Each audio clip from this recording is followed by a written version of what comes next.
you meditated every single day for a year, what would you learn? Well, I've meditated almost 1,000 days of my life, about 40,000 minutes in meditation, which is about 3 months of just meditating, not consecutively, of course.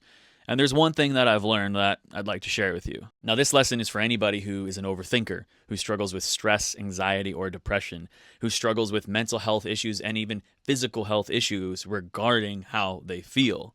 Ever let your thoughts get the best of you? Do you ever find yourself in a pit of despair, just thinking over and over about terrible things? Laying awake at night, not being able to fall asleep, or not being present with the ones that you love because you're worried about something that happened yesterday or something that could happen tomorrow. Well, one of the most beautiful things about meditation, when you spend enough time doing it, is you come to the experiential understanding that you don't need to.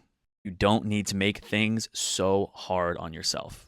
Look, the truth is life is hard, okay? We're going to deal with a lot of stuff in our lives. People are going to pass away. We're going to get jobs. We're going to lose jobs. We are going to fail exams. We are going to get broken up with. 1,000 different things are going to happen. And in Buddhism, this is called dukkha, or suffering, which means just that sorrow is inherent in this life. Things are going to happen that we don't want to happen. But the light at the end of the tunnel is the truth that we make these things harder on ourselves than they already are. We need to process our emotions and allow these things that happen to us to be there. But at the same time, we don't need to over-process them and make them worse than they already are. But that's what we always do, because it's in our nature.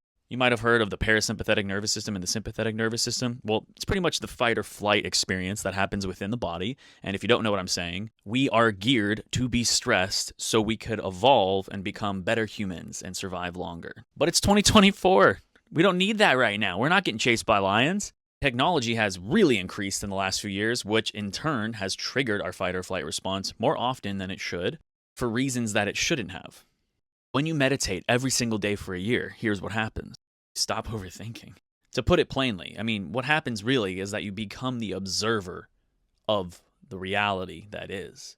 You stop overthinking because you realize that those thoughts are just passing fleeting moments. Just like a car driving down the street, you're just going to watch the thought come and go. But typically what happens to a person who doesn't meditate is they jump in that car and they tell the driver, take me to Anxietyville right now. Take me to Stressville. Take me to Worryville.